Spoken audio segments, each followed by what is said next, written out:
Débat chez les patrons avant d'arriver chez vous, c'est toujours plus facile.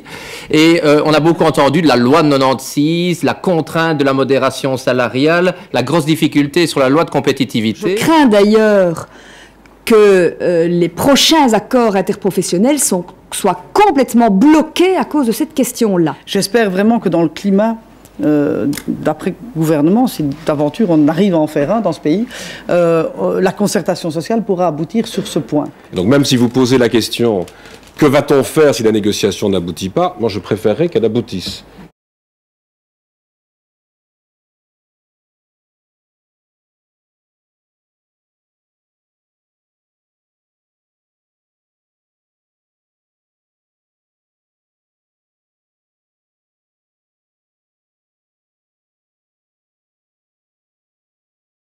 Faut-il harmoniser vers le bas? Non. N-O-N, hein, vous m'entendez. D'abord, je pourrais vous répondre très simplement, non et non, et garder le temps pour le reste. Pour être clair, c'est 2 fois non, également, sincèrement. Pour harmoniser, donc pour rapprocher effectivement les délais de préavis, les conditions de préavis d'ouvriers des conditions qui existent pour les employés, il va falloir mener une négociation.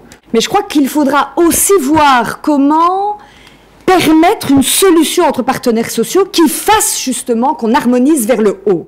Harmonisation vers le haut sans détricoter le statut des employés, je crois que c'est important de le dire. On est même parti sur une base d'un préavis pour tous équivalent à 1 mois par année d'ancienneté, avec par exemple une évolution plus lente après 10 années d'activité. On doit aller vraiment vers une harmonisation vers le haut. C'est une question de protection minimale des personnes. De plus en plus, d'ailleurs, on vient de le faire au niveau du non-marchand. Donc, sur la première question, non, évidemment, il ne faut pas détricoter le statut des employés, harmoniser vers le haut le statut des ouvriers. La deuxième question, c'était est-ce que vous trouvez normal que la sécurité sociale paie pour le préavis? Non, pas du tout. Ce n'est pas à la collectivité d'aller payer les politiques de licenciement des entreprises, non. Dans le programme, nous pensons que ça relève évidemment des employeurs. Je suis farouchement opposée à ce que ce soit la Sécu qui paye à la place des employeurs. Enfin, je viens de dire que la Sécu a déjà d'immenses difficultés. Pourquoi pas à charge de la collectivité? Mais parce que je crois qu'il ne faut pas, dans ces matières, de double langage. D'abord, ça permettrait aux employeurs de licencier beaucoup plus facilement, ce qui serait inacceptable. Puis ça pèserait sur le financement à long terme de la sécurité sociale. Donc, pas du tout d'accord.